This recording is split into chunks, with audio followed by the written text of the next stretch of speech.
Bonsoir à tous, mesdames et messieurs. Bienvenue à la grande édition de l'information sur Equinox Télévision. Au menu de ce 20h, le gouvernement obtient 15 francs de baisse sur le prix du pain.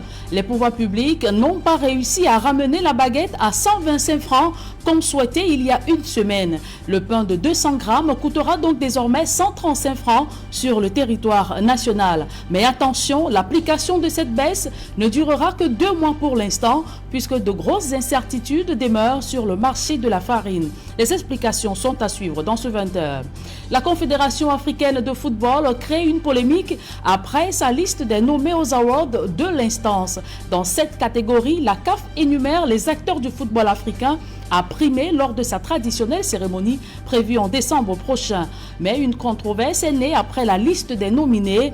Auteur d'une saison impressionnante en club, André Onana n'est pas nommé dans la catégorie des meilleurs joueurs du continent sur 30 places disponibles. Les détails sont à suivre dans un instant.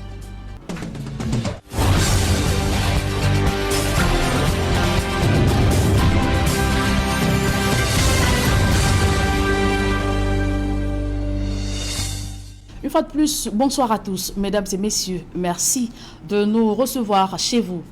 Des centaines de boutiques détruites ce jour au marché central de Douala, au lieu dit Gazon. Les commerçants ont eu à peine le temps d'enlever leurs marchandises que l'engin de la mairie de Douala 2e ravageait déjà tout sur son passage. Ces commerçants disent par ailleurs n'avoir pas été informés de la tenue de cette opération, d'où les multiples désagréments. Et à la mairie de la ville, l'on parle d'une opération qui rentre dans le cadre du projet Douala Clean City. D'autres détails dans ce reportage de Dallas Bartel Tiana, Hubert Michel Kamini. Marché central de Douala, dans le 2e arrondissement ce jeudi, les commerçants se précipitent pour sauver ce qu'ils peuvent avant l'arrivée de l'engin destructeur de la commune de Douala 2e. Nous, on a compris seulement, oh, la mairie vient, ils ont commencé à casser. D'autres n'auront pas la même chance. Les marchandises sont broyées avec les comptoirs. Parce que le premier, tu es venu porter seulement les choses avec les gros bras, chacun porte, tu veux tirer le sac, on dit non, on porte, on va d'abord avec. Les commerçants disent n'avoir pas été informés de la tenue de cette opération, d'où leur colère. Est-ce que s'ils ont dit qu'ils vont casser, on va venir mettre notre chose jusqu'à... Les gens viennent prendre. Et nous sommes en plein d'examen. En examen, nous prêtons de l'argent pour faire le marché. Quand ils nous ont dégrépé comme ça, là, nous ne savons pas comment nous allons faire cette année.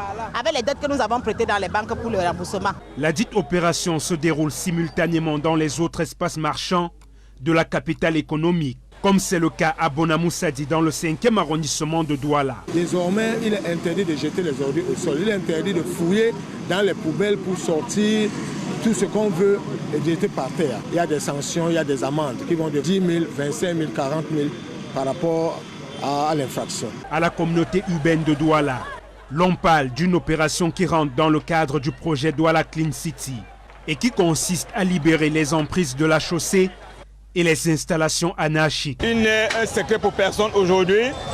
La ville de Douala est une ville qui est aujourd'hui caractérisée par du désordre à tous les niveaux. Actuellement, le maire est en train de vouloir libérer tous les trottoirs, demander que les trottoirs soient remis aux piétons et que les commerces ne se fassent plus sur les chaussées, que les commerces se fassent dans les boutiques. Les commerçants dénoncent cependant le paiement des taxes sur ces espaces détruits aujourd'hui. D'autres souhaitent une zone de recasement pour la poursuite de leurs activités. Le torchon brûle entre Sosucam et les riverains des plantations de Nkoteng. Ces derniers accusent l'entreprise d'avoir pollué les cours d'eau qui les alimentaient et leur permettaient de pratiquer la pêche. La société sucrière du Cameroun, de son côté, botte en touche ces accusations de violation des normes environnementales. Voyons tout cela dans ce reportage de Emmanuel Job et Marcelin Gansop de retour de Nkoteng.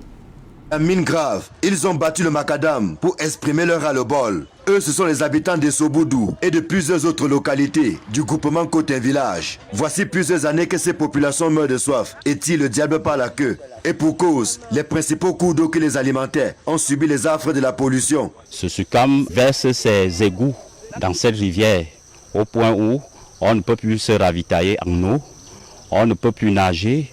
On ne peut même plus se ravitailler en poisson. Dès qu'on va lancer la campagne, la couleur de l'eau va changer. Ça aura une couleur noire. Et dans cette eau, vous allez voir des asticots. et l'eau bout comme si c'était au feu. Quand nous on se lave avec l'eau aussi, la dacre là, les moustiques, le mal de yeux, tout ça, on part même à l'hôpital, ça ne résout pas aucun problème. Ce point d'eau, par exemple, situé au village Essoboudou, est l'ultime recours. Mais sa qualité douteuse n'offre aucune garantie de sécurité. Les populations qui n'ont malheureusement pas de choix sont obligées de faire contre mauvaise fortune bon cœur. C'est à base de ça qu'on a peut-être le mal de ventre, les levures, les tout. Parce que tu arrives là, une matinée, il y a les sangsues là partout, là où les enfants peuvent se placer. Ça nous pique. Mais en saison sèche là, même les urines même coulent beaucoup. Donc on a des problèmes pour boire de l'eau. Le cahier des charges prévoit pourtant que Sosucam offre certaines facilités aux riverains de ces différentes plantations, notamment en termes d'accès aux services sociaux de base. Malheureusement, même les recrutements qui sont ouverts aux fils et filles du terroir sont tirés par les cheveux. Ils ne le font pas. À chaque fois qu'on pose des demandes, on nous envoie soit couper la canne, soit planter la canne. Or, si c'était ailleurs, on tenait tout ça en considération. De multiples plaidoyers auprès de l'administration locale. Vous savez, Sosucam, disait-il, c'est les costauds. Ça veut dire que partout on peut se plaindre, rien n'ira nulle part. Et dans la région du Sud, les jeunes de Bipindi se battent pour le développement dans un arrondissement très enclavé et où la grève des enseignants au bas sont pleins. Un véritable parcours du combattant pour ces populations. Le reportage de Joseph Abunabuna. Ces élèves qui sont éparpillés dans la cour ne sont pas en récréation. Leurs enseignants observent le mouvement OTS. On a trop souffert depuis 2 semaines. Nous avons en grande partie les enseignants qui touchent encore aux 2/3. Ça veut dire qu'ils n'ont pas leur salaire en entièreté. J'ai une corde ECI là où ils ont seulement les matricules et ils n'ont pas de salaire. C'est dans ce contexte que les jeunes de Bipindi arrivent ici pour encourager leurs cadets à l'excellence. Mais pour atteindre Bipindi, c'est un véritable calvaire au regard de l'état de la route. C'est un malheur pour nous tous, vraiment. Ce n'est pas une appréciation, c'est malheureux. Nous sommes à quelques mètres du goudron, c'est impossible. On nous dit tous les jours que le goudron va venir, on va relier Bingambo, Grand Zambie, on va relier. On attend. Nous ne ferons qu'attendre. Nous attendrons même jusqu'à l'an 3000. Leur sensibilisation à l'excellence s'appuie sur l'orientation socio-professionnelle, mais aussi la lutte contre les fléaux qui minent le milieu scolaire. Célébrer l'excellence au niveau de l'éducation aujourd'hui, c'est de préparer les Camerounais de demain pour qu'ils puissent servir au mieux notre pays, d'apporter notre pierre à l'édifice de développement au niveau de l'arrondissement de Bipindi de manière générale. Et de manière spécifique pour l'éducation, d'encourager les jeunes à s'intéresser à l'école. Sous la présidence du sous-préfet de Bipindi, les prix d'excellence sont remis aux meilleurs élèves de l'arrondissement. C'est une action qui va forcément créer une saine émulation au sein des élèves, pas seulement du lycée de Bipindi, mais de l'ensemble des établissements d'enseignement secondaire de notre unité. C'est une très bonne initiative. Remerciant l'action de ces jeunes, le proviseur du lycée de Bipindi n'hésite pas de mettre en garde les autorités administratives contre toute forme d'intimidation. Nous refusons aussi des intimidations. Parce que c'est ça qui peut engendrer un mouvement qui peut être un peu plus... Parce que vous ne pouvez pas faire que quelqu'un réclame quelque chose et vous l'intimidez. Véritable bassin agricole, l'arrondissement de Bipindi, situé entre Kribi et Lolodorf, se trouve dans un véritable bourbier de 43 km. C'est le fruit d'une concertation fructueuse à l'issue des négociations intenses entre le ministre du Commerce, Luc Magran-Barga Tangana, et le syndicat patronal des boulangers du Cameroun. Le prix du pain passe de 150 à 135 francs pour la baguette de 200 grammes. Cette décision est applicable pour une période de 2 mois en attendant une évaluation ultérieure qui pourrait conduire à une baisse plus significative. Joël Essengé et Guizot. Entre les boulangers et le ministère du Commerce, c'est la paix des braves autour du prix du pain. À l'issue d'une réunion à huis clos à Yaoundé, les deux parties ont décidé de fixer le prix du pain à 135 francs. Initialement, les boulangers proposaient 140 francs pour la baguette de 200 grammes, mais se sont inclinés face à la proposition du gouvernement. Nous sommes des patriotes. Nous ne faisons pas du pain la marchandise comme n'importe quelle marchandise. Nous faisons du pain un élément de consommation publique. Et tout le monde sait que le pain, c'est l'aliment qui nourrit les enfants et les vieux. Il n'empêche, les boulangers estiment que les charges pour la fabrication du pain restent élevées malgré une baisse du prix du blé, ce qui, à leur sens, exclut des marges de bénéfices.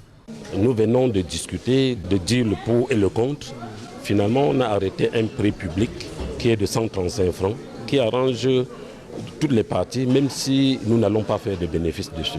Il y a la levure, il y a l'améliorant, il y a de l'huile, il y a le sucre, il y a le beurre. Le sel, ça a pris plutôt l'ascension par rapport au prix. C'est un sacrifice que chacun doit faire à son niveau. Si le ministre du Commerce ne s'est pas exprimé, le collectif des organisations des consommateurs s'est montré mitigé tout en tensant les boulangers. Nous aurions dû souhaiter que les prix reviennent à 125.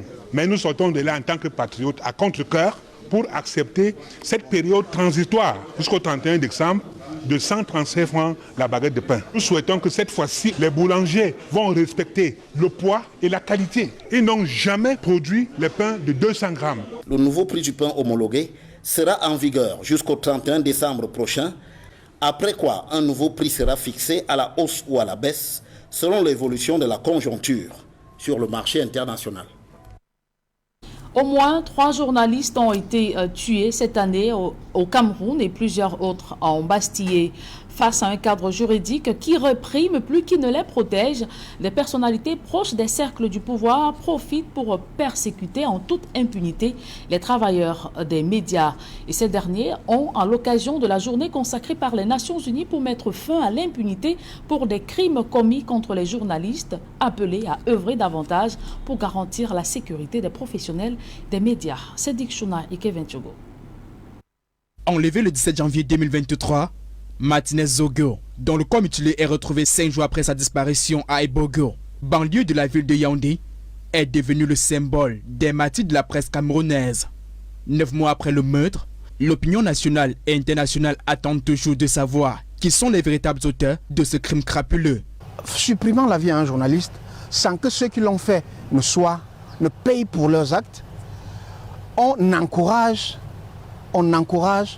la perpétuation de ces pratiques-là.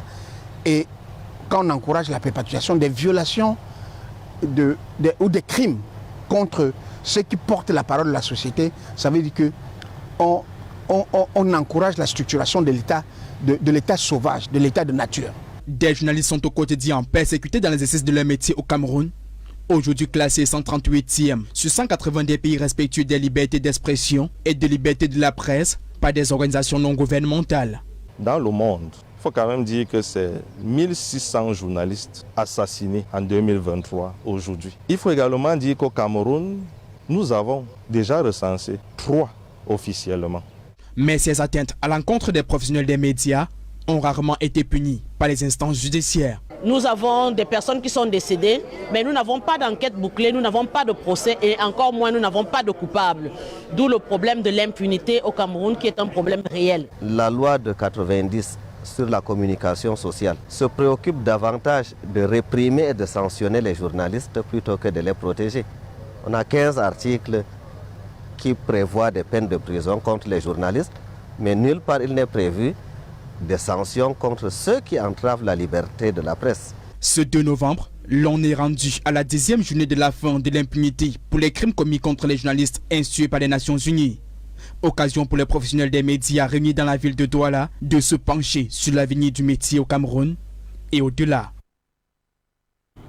Jean Kueté et Emmanuel Nzete, 2 hauts cadres du parti au pouvoir, ne s'accordent pas sur les préalables pouvant leur assurer une victoire aux prochaines échéances électorales dans la région de l'Ouest. Alors que l'un demande à ses camarades de cesser avec le folklore, la gesticulation et l'agitation, l'autre invite le gouvernement à se pencher sur la question des infrastructures routières en piteux état pour s'attirer la sympathie des électeurs. D'autres précisions avec Robert Kenye, Vivien Tofag.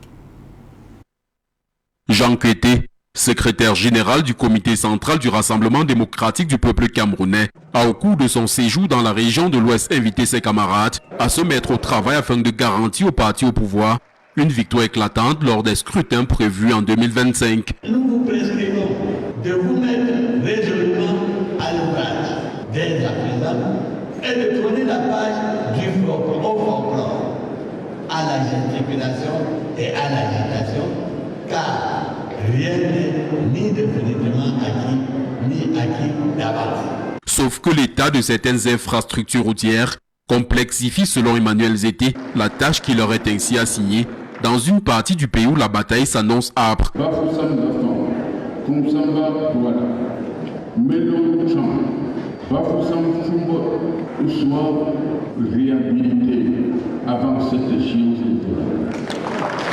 D'autres tronçons routiers ajoutent au cadre du RDPC méritent l'attention du gouvernement afin de leur offrir le moment venu des arguments présentés aux électeurs. Comme Fumbo, Massaka, Bakang, Kundok, Yabassi et Chang Fokwe méritent également une attention particulière. L'état piteux de la voirie urbaine de Chang a également été présenté comme cause possible d'une possible contre-performance du RDPC dans cette ville en 2025. Il en est de même de la voirie urbaine de la cité universitaire de Chang qui est totalement dégradée. La population estudiantine constitue un catalyseur de victoire ou un facteur d'échec. À un peu plus d'un an des élections législatives, municipales et présidentielles, le parti au pouvoir est visiblement déjà en campagne. Après 5 années de procédure, le jugement vient d'être rendu dans l'affaire Emmanuel Lebou avec une peine de prison de 18 ans qui lui a été infligée. D'autres mis en cause ont également été condamnés plus sévèrement dans cette affaire. Les précisions de Joël Essengue et Guizogo. L'affaire Emmanuel Lebou vient de connaître son épilogue devant le tribunal criminel spécial. La décision de cette juridiction condamne l'ancien chef de la cellule informatique de la direction des dépenses du personnel et des pensions au ministère des Finances à 18 ans de prison ferme. Outre Emmanuel Lebou, Zé Georges Raoul, Ousmane Boukar Maliki, Panko Philippe Raoul, Zouangono Nathalie Crescence, Zoua Georges Raoul et Imelezan Fak Armand Collins ont été condamnés respectivement à 25 ans de prison, à la prison à perpétuité et à 15 ans de prison. Dans cette affaire où les accusés étaient poursuivis pour l'attribution frauduleuse des salaires consulaires auto-extérieurs à des fonctionnaires pourtant en place au Cameroun, l'État a subi un préjudice de 320 millions de francs CFA. Les amendes fixées par le tribunal au profit de l'État du Cameroun s'élèvent à 520 millions de francs CFA. Cette sentence du tribunal criminel spécial n'a cependant pas fait allusion aux 13 bénéficiaires de ces salaires, issus tous des rangs de l'armée. Désormais, il ne reste aux mises en cause, dont les conseils contestent déjà cette décision du TCS, que le recours devant la chambre spécialisée de la Cour suprême. En religion, ce 2 novembre, l'Église catholique commémore tous les fidèles défunts. À travers chants et prières, les chrétiens ont imploré le ciel pour le doux repos de leurs défunts. Une occasion pour les hommes de Dieu d'inviter les fidèles à raviver leur espérance face à la réalité mystérieuse de la mort et diriger leur regard vers la résurrection de Jésus-Christ. Josiane Gorke et Isabelle Carole Zoupet ont prié avec les fidèles de la cathédrale Saint-Pierre et Paul de Douala. Voici le reportage. 2 novembre, journée consacrée à la commémoration de tous les fidèles disparus. Ainsi, à la cathédrale Saint-Pierre et Paul de Douala, des louanges et des prières en faveur de tous les hommes de Dieu et autres fidèles décédés. Une commémoration des morts qui intervient au lendemain de la Toussaint, une façon de placer symboliquement l'ensemble de ces disparus sous la protection des saints.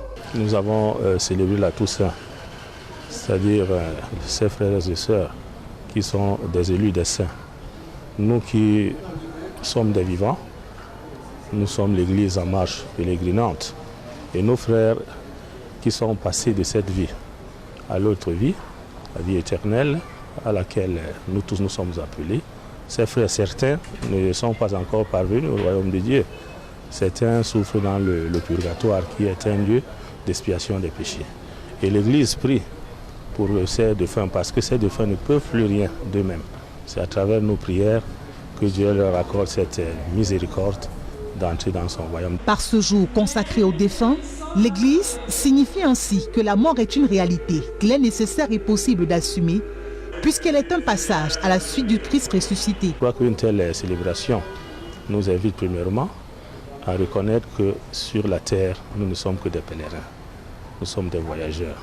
Notre vraie patrie, ce n'est pas la terre, c'est le ciel, l'espérance. À la raison, savoir qu'après cette vie, nous allons mourir, mais ressusciter. Mais la finalité, c'est que chacun de nous doit chercher à entrer dans le royaume. En ce jour où l'Église intercède pour ses membres endormis dans la mort et qui souffrent dans une ultime purification avant d'entrer dans la gloire, de nombreuses familles se sont rendues sur les tombes des leurs pour se recueillir et prier pour le doux repos de leur âme. Hors de nos frontières, les autorités gabonaises réclament à la France un masque sacré vendu à 4 millions d'euros aux enchères à Montpellier. Appartenant à une société secrète Fang, une des nombreuses ethnies du Gabon, ce masque africain a d'abord été cédé pour 150 euros, puis revendu 6 mois après à 4 millions d'euros. Et puis en Tanzanie, l'Allemagne demande pardon pour les exactions commises par ses forces coloniales dans ce pays. Ce mea culpa, intervenu lors de la visite du président allemand en Tanzanie, coïncide avec la condamnation par le roi Charles III des abus coloniaux au Kenya de son pays, le Royaume-Uni. La mouture internationale porte la signature de Dallas Tiana et Jean-Paul Mboyo. Un masque gabonais du 19e siècle, vendu à 150 euros et racheté aux enchères à 4,2 millions d'euros à Montpellier par un antiquaire. Il s'agit d'une pièce rare sculptée à Libreville et dont il n'en existerait qu'une dizaine d'exemplaires dans le monde. L'affaire a été portée devant le tribunal judiciaire d'Alès mardi dernier en audience civile. C'est un couple de retraités installés en France qui a saisi la justice pour faire annuler la vente initiale à un brocanteur du Vigan. Le couple d'octogénaires réclame l'annulation de la vente aux enchères conclue à la salle des ventes de Montpellier en mars 2022. D'un côté, les retraités s'estiment floués par l'antiquaire du Vigan pour consentement vicié, défaut d'information sur la valeur exacte du masque et réclament l'annulation de la vente et quelques 3 millions d'euros de préjudice. De l'autre côté, le gouvernement gabonais, représenté par l'association Collectif Gabon, exige également l'annulation de la vente et la restitution de ce bien culturel au pays d'origine. Ce qui a été volé durant la colonisation. Réponse du tribunal d'Alès le 19 décembre 2023. En voyage en Namibie, le chef de l'État allemand Frank-Walter Steinmeier s'est exprimé dans la localité de Songhea, lieu de massacre des Maji-Maji au début du 19e siècle, pour demander pardon pour ce que les Allemands ont fait subir aux ancêtres de cette tribu. Selon des estimations fournies par les historiens, entre 1905 et 1907, les troupes coloniales allemandes ont massacré entre 200 000 et 300 000 représentants des Maji-Maji après un soulèvement de ces derniers contre l'occupation étrangère.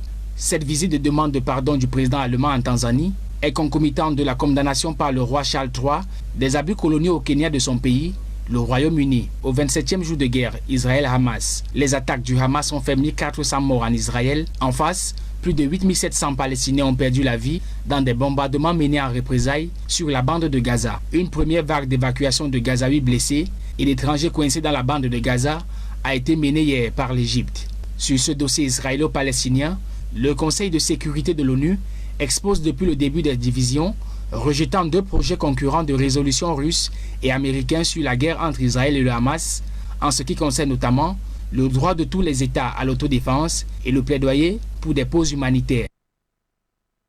Ouvrons à présent la page sport de ce journal. Après le conflit Fecafoot-Ognès, un nouveau front s'ouvre entre la Fédération camerounaise de football et la mairie de Bafang. Via le Conseil transitoire du football professionnel, la Fecafoot conteste les tarifs fixés par la mairie pour l'exploitation du stade municipal de Bafang.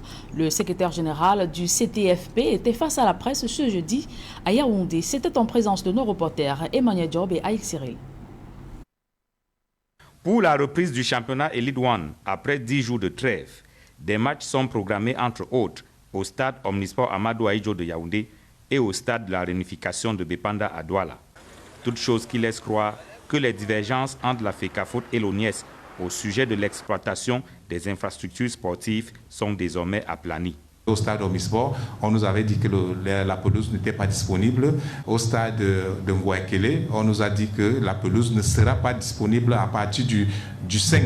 Nous avons demandé une une dérogation spéciale par rapport à ce match. C'est pour ça qu'on nous a accordé, hier on nous a accordé le stade Omnisport. Il y a eu des malentendus, il y a eu des désagréments de part et d'autre.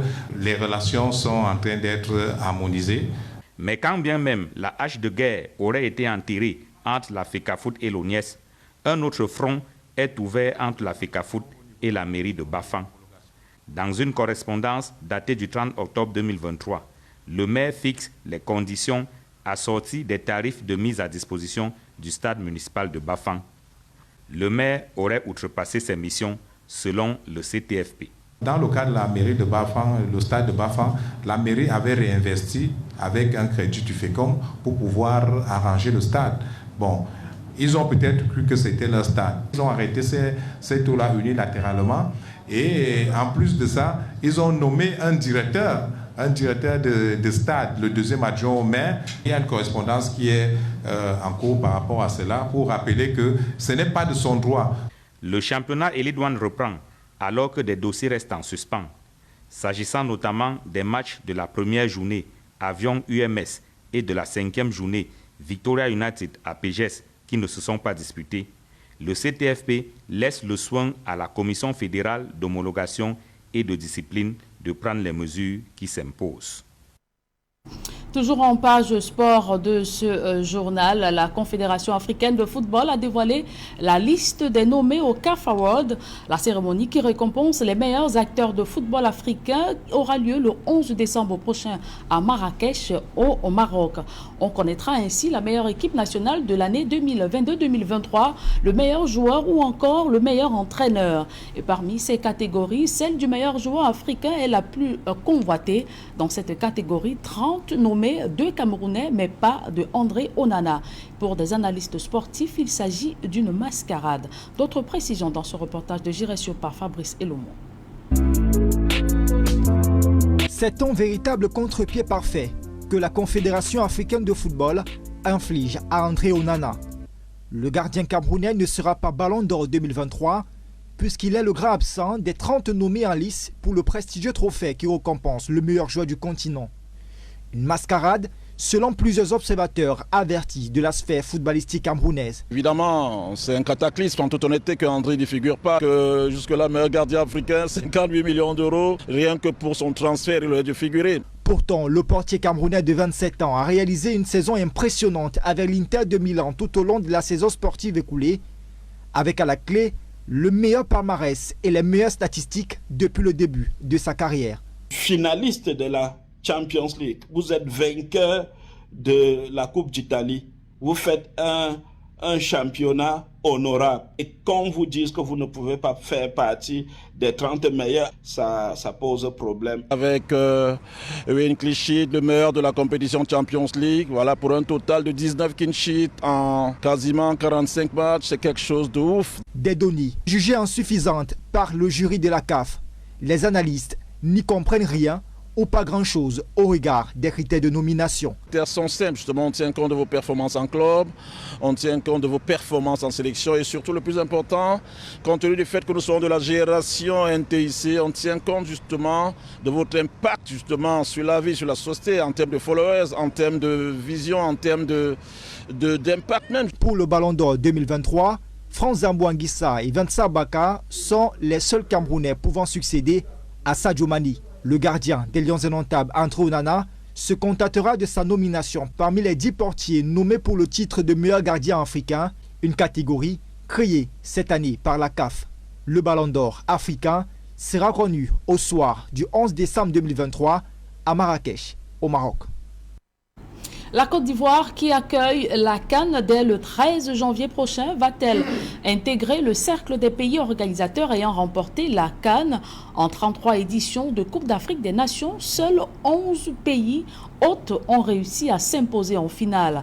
Ce soir, Chemin de Cannes fait un flashback sur les CAN remportées par le pays organisateur. Voyons tout cela avec Élisée Bogba Aïk Cyril. Ce programme vous est offert par Razel. Live the moment. Finale de la CAN 2006 en Égypte, au stade international du Caire. Le 10 février 2006, l'Égypte, pays hôte, bat la Côte d'Ivoire au tir au but 4-2. Les deux équipes étaient à égalité, 0 but partout, au terme des 90 minutes et des prolongations. La 25e édition de la CAN est la dernière remportée par le pays hôte, l'Égypte en l'occurrence, qui est également le tout premier pays à remporter la CAN en tant que pays organisateur. Nous sommes en 1959. La deuxième édition de la CAN se dispute du 22 au 29 mai. Le 29 mai 1959 justement, au stade Al-Ali du Caire, un doublé de Baïd au 19e et 89e minute contre un but de Mansoul à la 65e minute permet à l'Égypte de remporter la CAN à domicile 2-1 face au Soudan. 1962, c'est au tour de l'Éthiopie d'abriter la CAN, la 3e édition. Au stade Haïlé Sélassié d'Addis Abeba, l'Éthiopie s'impose à domicile 4-2 après prolongation face à l'Égypte. L'année suivante, le Ghana abrite la 4e édition de la CAN. Au Accra Sports Stadium, le 1er décembre 1963, le Ghana est opposé au Soudan pour la finale. La victoire du pays hôte est sans appel, 3-0. Des buts de Agrifine sur pénalty à la 62e minute et Foum qui réussit un doublé aux 72e et 82e minutes.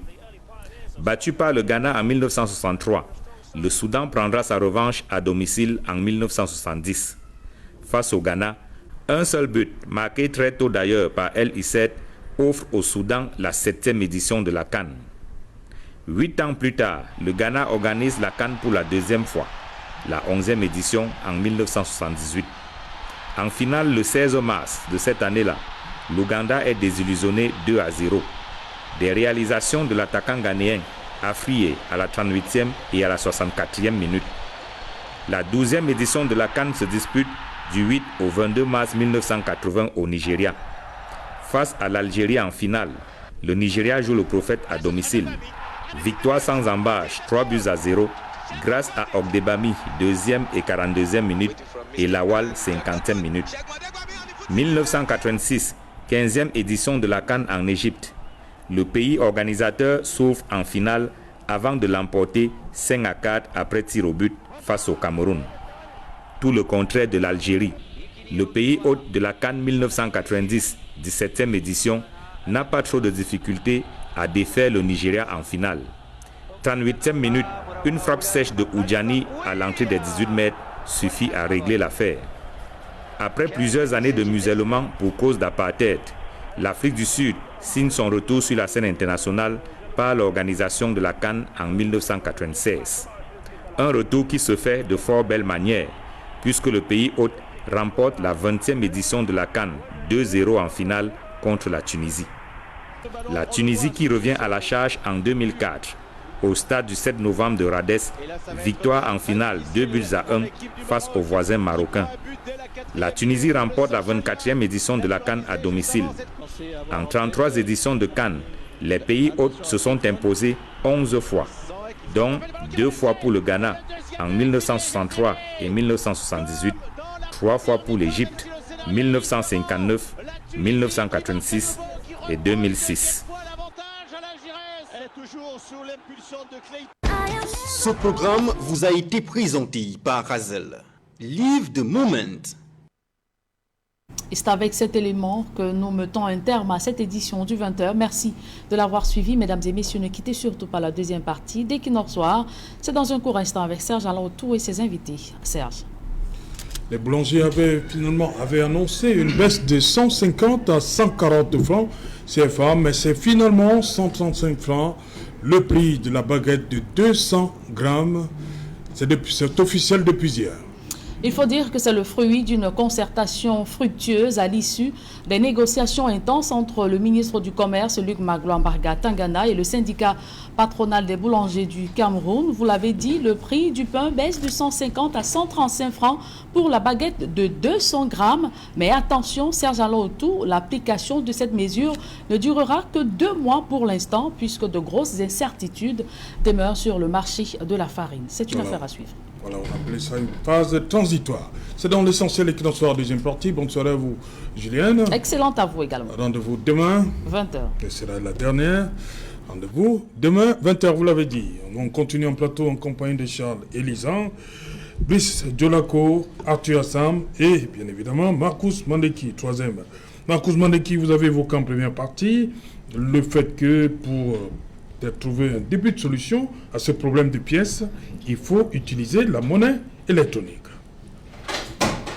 On a reçu beaucoup de réactions pendant le journal. Hein. On parlait du cas du Rwanda où c'est un pays moins peuplé que nous, mais qui là-bas, c'est très avancé. Il faut utiliser la monnaie électronique. Mais quelle monnaie électronique? Parce qu'il faut noter qu'il y a deux types. Il y a des comptes simples que nous avons tous. Et maintenant, il y a des comptes qui sont de type commerciaux. C'est-à-dire que ce sont des comptes qu'on appelle des comptes marchands qui ne coupent pas des frais. C'est-à-dire que lorsque vous faites une transaction vers un compte marchand, des frais ne sont pas déduits du montant expéditeur. Maintenant, vous avez les boutiquiers qui ont leur compte personnel qu'ils utilisent. Là, non seulement il y a des frais qui sont déduits de votre argent, mais également le boutiquier peut exiger que en dehors du montant initial du produit consommé, que vous y ajoutez les frais de retrait. Parce que si vous lui envoyez 1000 francs pour un produit, pour le produit de 1000 francs, il va falloir qu'il retire cet argent. Et pour retirer cet argent-là, il y a des frais exigibles qui vont de 100 francs à 150 en fonction du montant. Donc, il faudrait que le ministère du Commerce, pourquoi pas, se mette en partenariat avec les entreprises de téléphonie mobile qui font dans les comptes marchands pour que ceux-ci facilitent l'ouverture des comptes aux plus petits distributeurs de la chaîne que sont les boutiquiers. Parce que dans les supermarchés, vous verrez que pratiquement tous ont des comptes marchands des deux principaux opérateurs.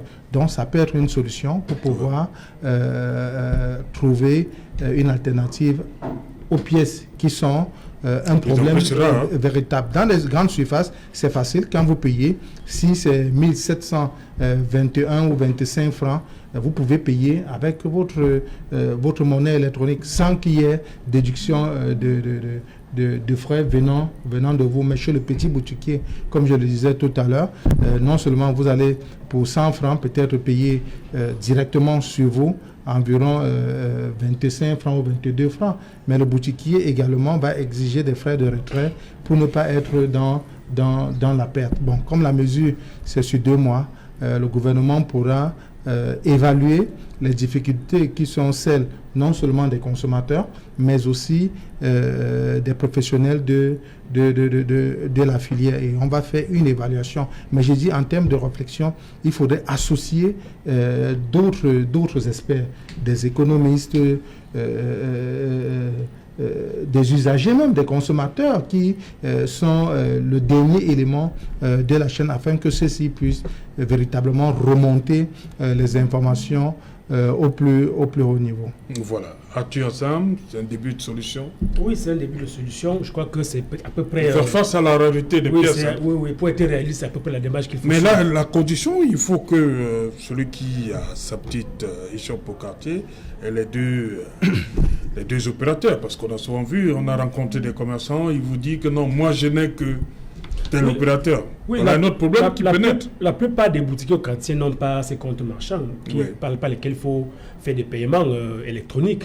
Et c'est à ce niveau que ça me fait rire un peu la démonstration incantatoire, fantastique, fantasmatique et fantasmagorique que Charles et Elie viennent de faire tout à l'heure, où ils demandaient donc aux clients d'aller s'aligner derrière, que chacun se prépare avec des pièces de 5 francs et de 10 francs et de 25 francs pour qu'on n'ait pas à aller, n'est-ce pas, déranger ou alors perturber le commerçant ou le marchand, le boutiquier du quartier.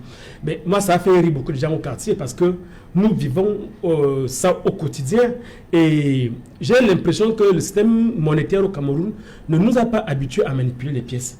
Parce que je me rends compte que lorsque je vois souvent les gens qui viennent de l'extérieur et que nous les côtoyons généralement, ils ont toujours beaucoup de pièces dans leur porte-monnaie. Beaucoup de gens ont les 1 euro, 5 euros, 2. Mais chez nous, là, il y a les centimes, là, ils ont ça à profusion. Mais il n'y a pas eu cette culture chez nous. Je ne sais pas à quel niveau c'est tout le problème. Soit c'est qu'on en fabrique là. Pas de culture, ça devenu rare. Oui, soit on en fabrique beaucoup. Soit on n'en fabrique pas suffisamment. Soit alors c'est parce que les gens ont été habitués à... On a fait des reportages ici où on au niveau du Douala 5e, on a trouvé des circuits, voilà, effectivement, des réseaux de trafic, des pièces d'argent. Est-ce que ça a donc été jugulé destiné à l'exportation? À l'exportation. Donc c'est tout un réseau de trafic également. Mais qu'est-ce que le gouvernement a fait pour juguler, pour arrêter la saignée? Je ne pense pas qu'il y ait une solution à ce niveau-là. Parce que peut-être les gens ont beaucoup plus été habitués à manipuler les grosses sommes d'argent avec les billets de 10 000, 5 000 francs. Ils ne sont plus habitués à manipuler, n'est-ce pas, les pièces que nous autres nous utilisons au quotidien. Donc je pense que la solution la plus efficace est la démarche qu'il a invoquée, mais pourvu donc que les petits quartiers, les petits boutiquiers du quartier que vous avez refusé, qu'on appelle Maguida ici, ça rime. Parce qu'il faut donc que ça rime à la nouvelle donne, à la nouvelle méthode, parce que ce paiement fonctionne beaucoup plus dans les grands espaces. Maintenant, au niveau du quartier, ça va se passer comment? Mais j'ai un autre aspect du problème que je voudrais évoquer, c'est que la baisse du prix du pain, là, ça va tenir pendant combien de temps? Parce que ça, c'est notre problème. C'est 2 mois. 2 mois. Parce que vous voyez, en 2000... L'objectif, c'est d'aller jusqu'à 125 francs. Oui, mais nous disons qu'il faut aller jusqu'à 100 francs. Il faut qu'on perçoive. Il faut les débats... Là, il y aura les pièces? Oui, parce que les prix de 100 francs sont beaucoup plus accessibles. Mais écoutez, Saint-Jalin, le taxi coûte combien aujourd'hui?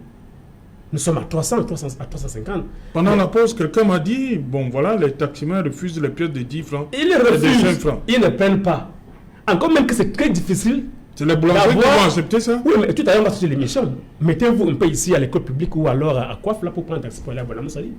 Mais ils se gardent là, les taximens, ils exigent que pour entrer dans le taxi, il faut avoir à disposition votre monnaie. Si vous n'avez pas vos pièces de 300 francs à 500 francs, vous ne montez pas dans le taxi.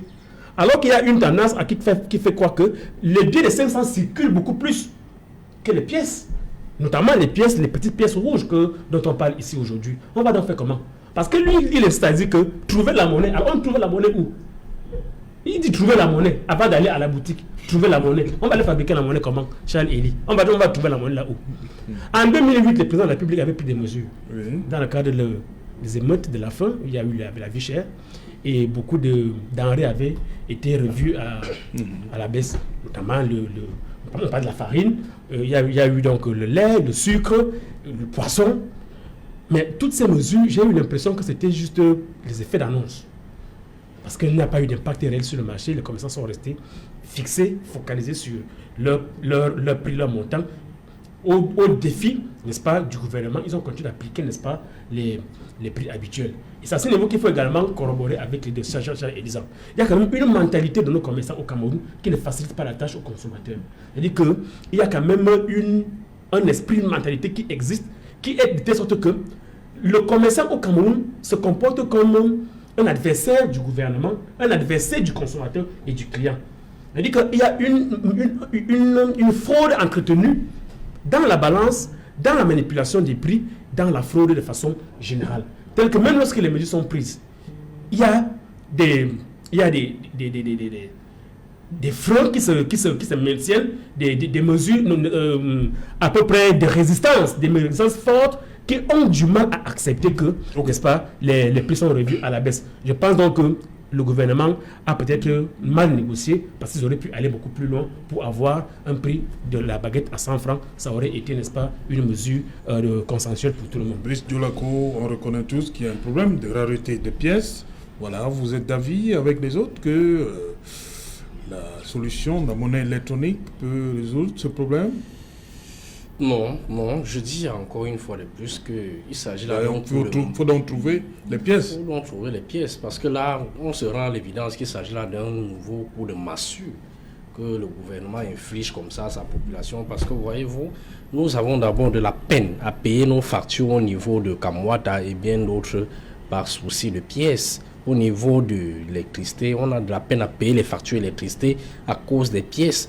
Il nous plonge encore dans une affaire de paiement des baguettes et que nous n'avons non plus de pièces. On se pose réellement la question pourquoi est-ce que cette mesure a été prise, tout en sachant que l'opérationnalisation sur le terrain sera très compliquée et très difficile.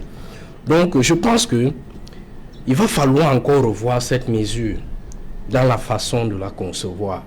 Parce que, voyez-vous, nous ne discutons que le prix d'une baguette de pain. Rassurez-vous, il y en a qui vont vouloir la demi-baguette. Si une baguette coûte déjà 135 francs et que vous voulez une demi-baguette, là vous êtes à environ à 65, quelques francs. Comment est-ce que vous allez parvenir? 75 francs. Environ 75, 60. Oui, comment est-ce que vous allez acheter la baguette?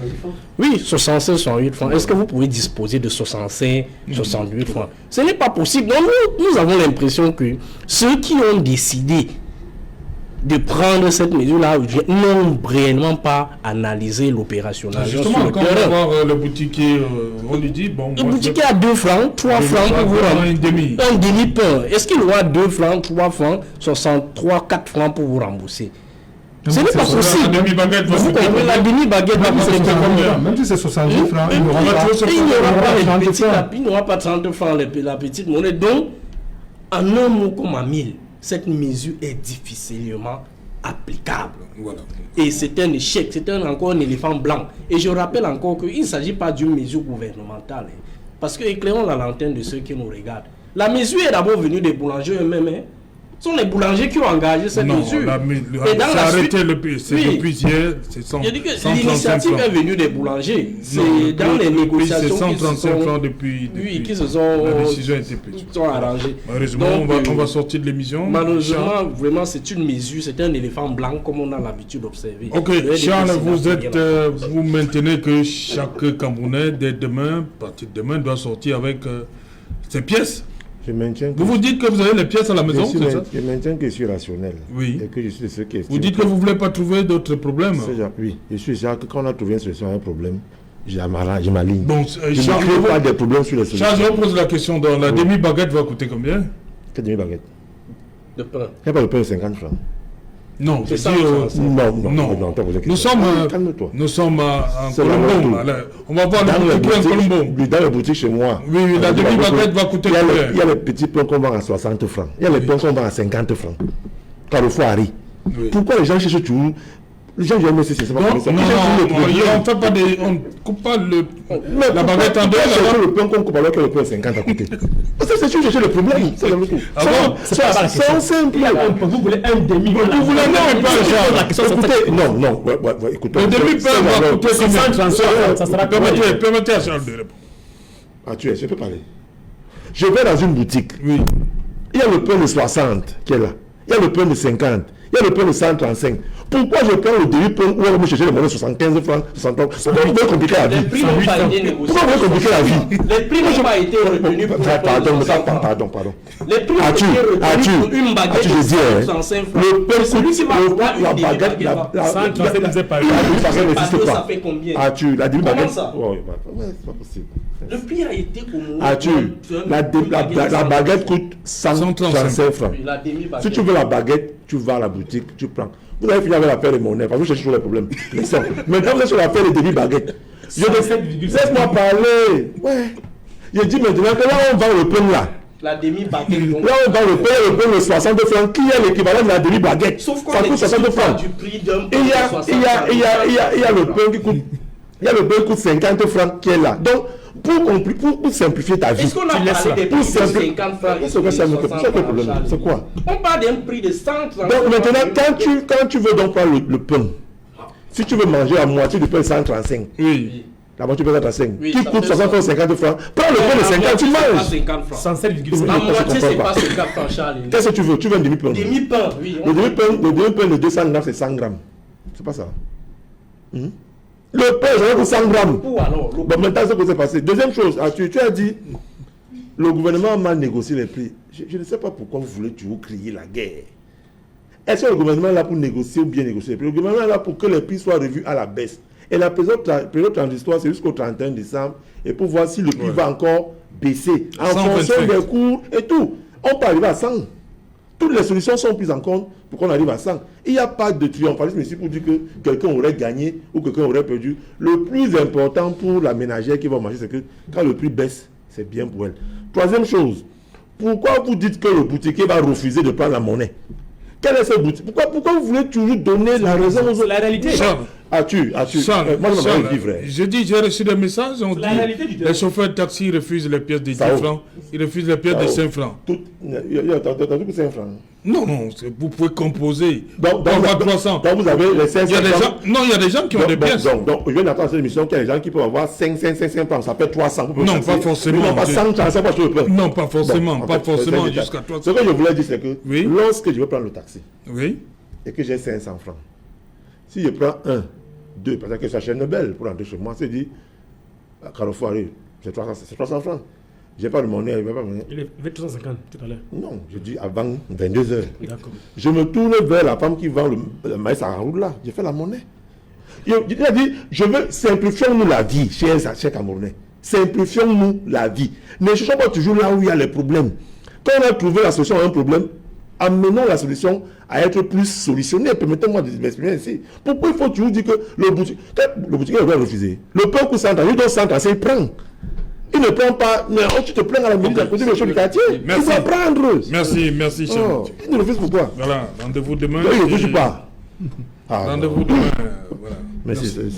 Merci Charles-Élie. Merci à vous également, Brice. Merci, Marcus. Merci, Otto. Avec ta permission, je vais faire une petite discussion pour appeler à Arthur Assam, qui parlait tout à l'heure des émeutes de la faim, pour dire que, en réalité, ce n'était pas des émeutes de la faim, c'était un non à la modification de la Constitution en février 2018. Okay. Ce qui n'est pas faux. Voilà. Merci Arthur d'être venu. Merci beaucoup. Voilà, madame, monsieur, nous sommes arrivés au terme de ce numéro Equinox. On se retrouve demain à partir de 19h. Demain, dans les boutiques du quartier, avec 135 francs. Voilà.